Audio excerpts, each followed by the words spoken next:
Baik, selamat pagi. Assalamualaikum warahmatullahi wabarakatuh. Eh, Ibu dan teman-teman, terima kasih untuk kesempatan yang telah diberikan kepada saya. Eh, Izinkan saya untuk perkenalkan diri. Nama saya Nafladila Mrapuk, dan di sini saya mengangkat judul tentang analisis perkembangan pemikiran depresiasi tentang aset. Uh, Pertama, pembahasan yang ingin saya bahas di sini yaitu pertama pengertian aset, manfaat ekonomi, yang ketiga dikuasai oleh entitas, yang ketiga akibat transaksi atau kejadian masa lalu, yang kelima pengukuran, yang keenam cost sebagai pengukur dan bahan oleh akuntansi, yang ketujuh penghargaan sepakatan sebagai bukti, yang kedelapan pengukuran cost, yang kesembilan rugi dalam perolehan aset, yang ke-10 penilaian, yang ke-11 nilai masukan, yang ke-12 nilai keluaran, dan yang ke-13 penilaian menurut FASB atau Financial Accounting Standard Board, yang ke-14 pengakuan, yang ke-15 beban tangguhan, yang ke-16 kos bunga, yang ke-17 pengungkapan, dan yang ke-18 penyajian, yang terakhir 19 itu kesimpulan dan saran. Baik, terima kasih. Di sini yang kita bahas pertama yaitu pengertian aset. Financial Accountancy Standard Board mendefinisikan aset sebagai manfaat ekonomis masa depan memungkinkan diperoleh atau dikuasai oleh suatu entitas akibat transaksi atau kejadian masa lalu. Sementara Australia Accounting Standard Board mendefinisikan aset sebagai potensial jasa atau manfaat ekonomis masa depan yang dikendalikan dengan pelaporan entitas sebagai hasil dari transaksi atau kejadian masa lalu. Definisi aset yang dinyatakan oleh FASB dan AASB ini cukup representatif karena aset dinilai memiliki sifat sebagai manfaat ekonomis dan bukan sebagai sumber ekonomis. Nah, karena manfaat ekonomis tidak membatasi bentuk atau jenis ekonomis yang dapat dikategorikan sebagai aset. Yang kedua itu manfaat ekonomi. Untuk dapat disebut aset, satu objek harus mengandung manfaat ekonomis di masa datang yang cukup pasti. Ini mengisyaratkan bahwa manfaat tersebut terukur dan dapat dikaitkan dengan kemampuan untuk mendatangkan pendapatan atau aliran kas di masa datang. Sejalan dengan APB, FASB menyatakan bahwa aset adalah sumber ekonomis karena potensi jasa atau utilitas yang melekat di dalamnya, yaitu suatu daya atau kapitas langka yang dapat dimanfaatkan kesatuan usaha dalam upayanya untuk mendatangkan pendapatan melalui kegiatan ekonomi, yaitu konsumsi, produksi, dan pertukaran. Selanjutnya, dikuasai oleh entitas. Sesuatu yang dapat dikatakan sebagai aset bila unit usaha tertentu dapat menggunakan manfaat aset tersebut dan menguasai sehingga dapat mengendalikan akses pihak lain terhadap aset tersebut. Penguasaan dan pengendalian terhadap suatu aset dapat diperoleh suatu unit usaha melalui pemberian, penemuan, perjanjian, produksi, penjualan, dan pertukaran. Nah, perlu diperhatikan bahwa pemilihan bukan merupakan kriteria utama untuk mengetahui suatu aset. Pemilikan umumnya dibuktikan dengan dokumen-dokumen yang sah menurut hukum terhadap suatu barang. Hal ini disebabkan akuntansi tidak memusatkan pada substansi ekonomi suatu transaksi yang mempengaruhi posisi keuangan atau hasil usaha suatu perusahaan. Akuntansi lebih memusatkan pada substansi ekonomi suatu transaksi yang mempengaruhi posisi keuangan atau hasil usaha atau suatu perusahaan. Selanjutnya, akibat transaksi suatu kejadian di masa lalu. Kriteria ini sebenarnya menyempurnakan kriteria penguasaan dan sekaligus sebagai tes pertama pengukuran objek sebagai suatu aset, tetapi tidak cukup untuk mengakui secara resmi dalam sistem pembukuan. Untuk mengakui sebagai aset selain definisi, kriteria yang lain seperti keterukuran, keberpautan, dan keterandalan juga harus dipenuhi. Transaksi atau kejadian masa lalu adalah kriteria untuk memenuhi definisi, tetapi bukan kriteria untuk pengakuan. Jadi, adanya pengorbanan manfaat ekonomis masa datang tidak cukup untuk mengakui suatu objek ke dalam aset kesatuan usaha untuk dilaporkan via statement keuangan. Nah, suatu unit usaha dapat mengakui suatu aset apabila telah menjadi transaksi atau peristiwa lain yang menyebabkan suatu entitas memiliki hak untuk pengendalian terhadap manfaat dari aset tersebut. Selanjutnya itu tentang FASB atau Financial Accounting Standard Board. Di sini juga 4 karakteristik pendukung selain karakteristik yang tersebut di atas, yaitu melibatkan cost, yang kedua berwujud, yang ketiga tertukaran, dan yang keempat itu terpisahkan, yang kelima berkekuatan hukum. Yang pertama itu melibatkan cost, yaitu memperoleh aset. Pada umumnya melibatkan cost sebagai penghargaan sepakatan bila cost terjadi karena memperolehan suatu objek terjadi akibat pertukaran atau pembelian. Objek tersebut lebih kuat untuk masuk sebagai aset. Akan tetapi, tidaknya cost tidak membatalkan suatu objek sebagai aset. Suatu aset dapat diperoleh misalnya dari hadiah yang tidak melibatkan pengeluaran sumber ekonomi. Kemudian yang kedua berwujud.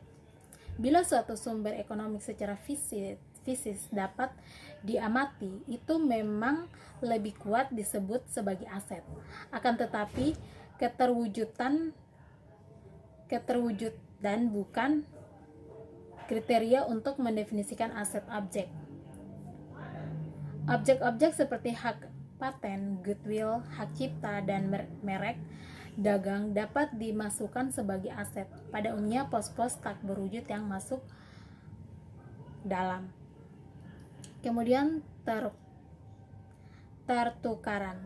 Beberapa penulis mengajukan gagasan bahwa untuk memenuhi syarat sebagai aset, suatu sumber ekonomis harus dapat ditukarkan dengan sumber ekonomi lainnya.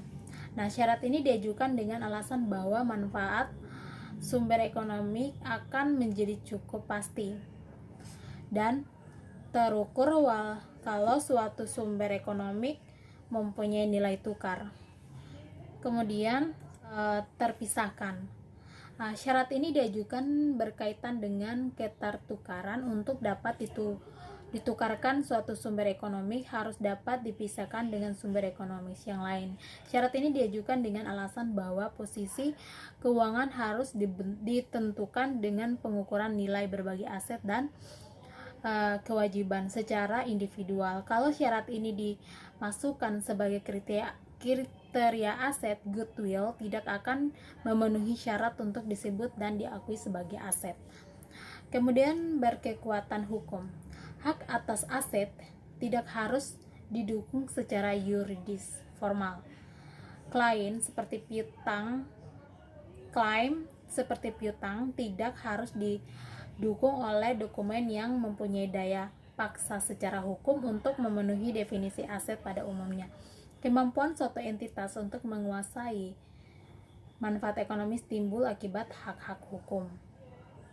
Selanjutnya pengukuran. Di sini pengukuran, salah satu kriteria pengukuran aset adalah ketertukaran manfaat ekonomis masa datang. Yang dimaksud pengukuran di sini adalah menentukan jumlah rupiah yang harus diletakkan pada suatu objek aset pada saat terjadinya yang akan kejadian pada dasar untuk mengikuti aliran fisis objek tersebut. Dengan konsep kontinuitas usaha, sumber ekonomis akan mengalami 3 tahap perlakuan bersejalan dengan kegiatan usaha, yaitu tahap pemerolehan, pengelolaan, dan penjualan atau penyerahan. Kemudian selanjutnya, cost menjadi data dasar untuk mengikuti aliran fisis kegiatan ekonomi suatu badan usaha. Sebagai aliran informasi, cost juga mengalami 3 tahap perlakuan akuntansi mengikuti aliran fisis, yaitu pertama, pengakuan dan klasifikasi pertama kali ini dan saat terjadinya. Untuk selanjutnya, seluruh kegiatan dalam tahap ini disebut pengukuran. Kedua, pencatatan berikutnya dalam rangka mengikuti aliran fisis aset berupa alokasi, distribusi, dan penggabungan untuk kepentingan internal. Untuk selanjutnya, seluruh kegiatan dalam tahap ini disebut penelusuran. Kemudian yang ketiga, pembebanan ke pendapatan periode berjalan atau periode yang akan datang. Kos yang belum menjadi beban pendapatan akan melekat pada objek menjadi aset badan usaha. Untuk selanjutnya, seluruh kegiatan dalam tahap ini disebut pembebanan. Kemudian kos sebagai pengukur dan bahan oleh akuntansi. Penghargaan sepakatan kos dalam transaksi antar pihak independen menjadi dasar pengukuran karena jumlah rupiah tersebut dianggap cukup terandalkan untuk mendekati atau mengaprokasikan nilai sebenarnya atau nilai wajar suatu objek pada saat transaksi. Penghargaan sepakatan merupakan pengukuran aset pada saat memperolehan yang paling objektif. Kos yang didasarkan atas penghargaan sepakatan lebih terandalkan karena penyebabnya lebih terpusat atau variasi lebih kecil atau sempit daripada kos yang didasarkan atas penilaian secara subjektif atau selain penghargaan sepakatan. Kemudian penghargaan kesepakatan sebagai bukti. Di sini transaksi pertukaran jual beli dapat dijadikan landasan menentukan kos yang terandalkan karena penghargaan kesepakatannya didasarkan atas mekanisme pasar yang basis, sehingga dia menjadi bukti validitas pengukuran kos lebih-lebih dalam mekanisme pasar sempurna. Kemudian pengukuran kos. Di sini ada 2, yaitu batas kegiatan dan jenis penghargaan. Yang pertama, secara konseptual, pembentukan kos suatu aset, baik berwujud atau tidak, adalah semua pengeluaran pengorbanan sumber ekonomi yang terjadi atau diperlukan akibat kegiatan pemerolehan suatu aset sampai dia ditempatkan pada kondisi siap dipakai atau berfungsi sesuai dengan pemerolehannya. Kedua, jenis penghargaan. Penghargaan tersebut harus dinyatakan dalam satuan uang. Bila transaksi terjadi dalam mekanisme pasar bebas antar pihak independen, kos tunai adalah pengukur aset yang paling valid dan objektif. Selanjutnya, rugi dalam perolehan aset. Kos yang terhimpun tersebut tetap mempresentasi aset kalau aset tersebut belum dikeluarkan sebagai biaya. Akan tetapi, karena suatu kondisi tertentu dapat terjadi bahwa suatu potensi jasa tertentu tidak lagi mempunyai kemampuan untuk menghasilkan menghasilkan pendapatan. Dalam kondisi tersebut dapat dikatakan bahwa manfaat ekonomi telah hangus dan merupakan rugi. Kemudian selanjutnya penilaian dan tujuan. Di sini penilaiannya biasanya digunakan untuk menunjuk proses penentuan jumlah rupiah yang harus diletakkan pada tiap elemen atau pos statement keuangan pada saat penyajian. Jadi, penilaian merupakan penentuan jumlah rupiah yang harus diletakkan pada suatu pos aset pada saat akan dilaporkan atau disajikan dalam statement keuangan pada periode tertentu. Kemudian tujuannya itu untuk mempresentasi atribut pos-pos aset yang berpaut dengan tujuan laporan keuangan dengan menggunakan basis penilaian yang sesuai. Sedangkan tujuan pelaporan keuangan adalah menyediakan informasi yang dapat membantu investor dan kreditor dalam menilai jumlah saat dan ketidakpastian aliran kas bersih ke dalam usaha. Singkatnya, tujuan penilaian aset juga berpaut dengan tujuan pelaporan keuangan. Kemudian nilai masukan. Nilai masukan didasarkan atas jumlah rupiah kas atau penghasilan lainnya atau non kas yang harus dikeluarkan atau dikorbankan untuk memperoleh aset atau objek jasa tertentu yang masuk dalam unit usaha perusahaan. Dasar penilaian yang masuk ke dalam kategori nilai masuk yaitu ada 3, yaitu cost historis, cost pengganti, cost harapan. Yang pertama cost historis. Cost historis merupakan jumlah rupiah atau harga pertukaran yang telah tercatat dalam sistem pembukuan pada saat terjadinya transaksi. Prinsip cost historis menghendaki penggunaannya harga perolehan dalam mencatat aktiva, utang, atau modal.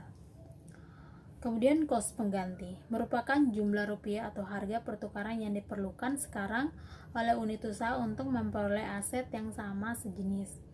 Kemudian cost harapan adalah nilai pengorbanan ekonomi di masa mendatang, sedangkan seandainya jasa aset tersebut diperoleh secara bagian demi bagian, tidak sekaligus, atau nilai sekarang untuk pembayaran kas di masa mendatang. Selanjutnya itu nilai keluaran. Nilai keluaran didasarkan pada jumlah rupiah kas atau penghargaan lainnya. Di sini ada 3 juga. Yang pertama, harga jual masa lalu. Kemudian kedua, harga jual sekarang. Yang ketiga, nilai terrealisasi harapan suatu aset. Nah, pertama harga jual masa lalu, yaitu sebenarnya menunjukkan kas yang cukup pasti akan diterima dari pertukaran atau konversi suatu pos aset yang timbul karena adanya suatu transaksi di masa lalu. Kemudian harga jual sekarang didasari oleh konsep setara tunai sekarang. Harga ini menunjukkan jumlah rupiah kas atau daya beli yang dapat direalisasi dengan cara menjual aset di pasar bebas dalam kondisi perusahaan melikuidasi atau menjual asetnya secara normal. Kemudian nilai realisasi harapan suatu aset adalah penerimaan kas atau potensi jasa masa datang jumlah dan waktunya cukup pasti. Contohnya investasi dalam obligasi, deposito berjangka, dan piutang wesel jangka panjang. Kemudian cost atau pasar yang lebih rendah. Di sini penilaian atas dasar cost atau pasar yang lebih rendah merupakan kombinasi nilai masukan dan nilai keluaran, karena pengertian pasar dalam hal ini dapat berarti pasar barang masukan atau keluaran. Untuk sediaan barang, pasar mengacu ke nilai masukan karena barang biasanya dijual pada pasar yang berbeda dengan harga yang lebih tinggi. Selanjutnya itu penilaian menurut Financial Accounting Standard Board. Sini mendefinisikan 5 makna atau atribut yang dapat direpresentasi berkaitan dengan aset, yaitu historic cost, itu tanah, gedung, perlengkapan pabrik, dan kebanyakan sediaan dilaporkan atas dasar kos historis, yaitu jumlah rupiah kas atau setaranya yang dikorbankan untuk memperolehnya. Kemudian current cost, yaitu beberapa sediaan disajikan sebesar nilai sekarang atau penggantinya, yaitu jumlah rupiah kas atau setaranya yang harus dikorbankan kalau aset tertentu diperoleh sekarang. Kemudian current market, yaitu beberapa jenis investasi dalam surat berharga disajikan atas dasar nilai pasar sekarang, yaitu jumlah rupiah kas atau setaranya yang dapat diperoleh kesatuan usaha dengan menjual aset tersebut dalam kondisi perusahaan yang normal. Kemudian net receivable value, itu beberapa jenis piutang jangka pendek dan sediaan barang disajikan sebesar nilai terrealisasi bersih, yaitu jumlah rupiah kas atau setaranya yang akan diterima dari aset tersebut dikurangi dengan pengorbanan atau cost yang diperlukan untuk mengkonversi aset tersebut menjadi kas atau setaranya. Kemudian present of discount value of future cost flow, piutang dan investasi jangka panjang disajikan sebesar nilai sekarang, itu penerimaan kas di masa mendatang sampai piutang terlunasi dengan tarif diskon implisit dikurangi dengan tambahan kos yang mungkin diperlukan untuk mendapatkan penerimaan tersebut. Selanjutnya pengakuan di sini menurut Sterling Belcourt 1993 menunjukkan kondisi perlu dan kondisi cukup, yang merupakan penguji yang cukup rinci untuk mengakui aset tersebut, yaitu sini ada 6, yaitu pertama, deteksi adanya aset. Untuk menguji aset harus ada transaksi yang menandai timbulnya aset. Kemudian sumber ekonomik dan kewajiban untuk mengakui aset untuk objek harus merupakan sumber ekonomik yang langka dibutuhkan dengan berharga. Kedua, berkaitan dengan entitas. Untuk mengakui aset, kesatuan usaha untuk harus mengendalikan atau menguasai objek aset. Kemudian yang keempat, mengandung nilai. Untuk mengakui aset, suatu objek harus mempunyai manfaat yang terukur secara moneter. Yang kelima, berkaitan dengan waktu pelaporan. Untuk mengakui aset, semua penguji di atas harus dipenuhi pada tanggal pelaporan, itu tanggal neraca. Yang keenam, verifikasi. Untuk mengakui aset harus ada bukti pendukung untuk meyakinkan bahwa kelima penguji di atas dipenuhi. Selanjutnya, beban tangguhan. Kos yang mempunyai karakteristik unik sehingga menimbulkan masalah penaguhan, yaitu pembebanan, misalnya adanya yang terlibat dalam transaksi kejadian atau keadaan berikut, yaitu ada sewa guna, bunga selama masa konstruksi aset tetap, riset dari pengembangan sumber daya manusia, eksplorasi minyak valuta asing, eksploitasi minyak dan gas bumi, dan kos organisasi. Selanjutnya, kos bunga. Kos bunga itu ada 4. Yang pertama di sini tentang argumen pendukung. Dengan kesiapan pemakaian atau pengguna sebagai batas kegiatan pengukuran kos aset, kos bunga jelas merupakan unsur kos aset. Yang kedua, bila kesatuan usaha tidak membangun sendiri fasilitas fisik bersangkutan, penghargaan sepakatan sebagai kos pemerolehan dan umumnya termasuk pula bunga yang harus dibayar kontraktor selama pembangunannya. Yang ketiga, pembebanan kos bunga langsung pendapatan selama masa konstruksi akan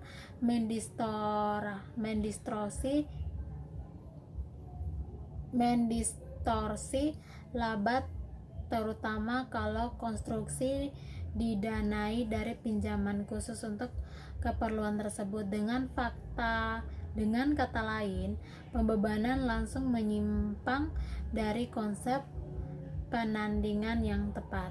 Kemudian kos bunga selama masa pembangunan bukan merupakan kos pendanaan, karena kalau pembangunan didanai dari penerbitan ekuitas, baru kos pendanaan secara konseptual tetap terjadi dan digeser ke pemegang saham dalam bentuk dividen. Nah, yang pembayarannya mungkin ditunda sampai pembangunan selesai. Kemudian argumen penolakan tersebut didasarkan atas argumen-argumen, yaitu bunga lebih merupakan kos pendanaan daripada unsur kos aset, karena perusahaan sebenarnya dapat menghindari bunga tersebut dengan memilih alternatif pendanaan dalam ekuitas. Kemudian dengan konsep nilai setara tunai atau nilai sekaran aliran kas di dalam pengukuran kos suatu aset, kos memperoleh suatu fasilitas fisik seharusnya tidak dipengaruhi oleh kebijakan pemilihan secara pendanaan pembangunannya. Kemudian dengan konsep kesatuan usaha, bunga lebih bermakna sebagai pembagian laba daripada pembagian upaya untuk memperoleh pendapatan. Selanjutnya itu aset memenuhi syarat. Kapitalisasi bunga dapat dilakukan untuk aset, yaitu pertama, aset yang dibangun atau diproduksi untuk digunakan sendiri oleh perusahaan. Kemudian yang kedua, aset yang dibangun diproduksi dengan tujuan untuk dijual sebagai unit atau proyek yang berdiri sendiri. Kemudian atau atas dasar ketentuan di atasmu, maka ada aset yang tidak dapat dijadikan objek kapitalisasi, yaitu pertama, aset yang bersangkutan sudah siap digunakan sesuai dengan tujuan pembangunan atau sedang digunakan dalam kegiatan penghasilan pendanaan. Kemudian aset yang bersangkutan belum digunakan untuk tujuan penghasilan pendapatan dan juga tidak sedang mengalami penyelesaian atau perbaikan atau aktivitas lain yang diperlukan untuk menjadikan aktiva tersebut tiap digunakan lagi dalam operasi. Selanjutnya itu besarnya kapitalisasi bunga. Besarnya bunga yang dikapitalisasi secara teoritis adalah tambahan bunga yang diperkirakan terjadi selama satu periode akibat adanya konstruksi bunga tersebut. Apabila dana rata-rata yang tertanam dalam konstruksi tidak melebihi dana pinjaman, maka tarif yang digunakan adalah tingkat bunga pinjaman yang konstruksinya tersebut. Dan apabila dana rata-rata tertanam dalam konstruksi melebihi besarnya dana pinjaman untuk konstruksi tersebut, maka tarif kapitalisasi untuk melebihi dana yang tertanam tersebut adalah rata-rata tertimbang dari tingkat bunga sumber dana lainnya.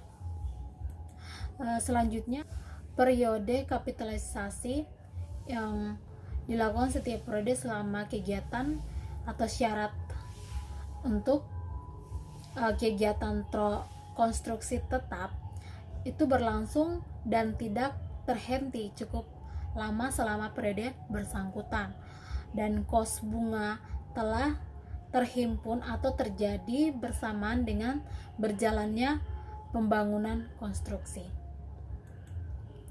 Kemudian pengungkapan standar akuntansi kapitalisasi bunga juga menentukan informasi tambahan yang harus diungkapkan selama dalam laporan keuangan agar statemen keuangan tetap informatif. Hal-hal berikut ini harus diungkapkan sebagai penjelasan dalam statemen keuangan.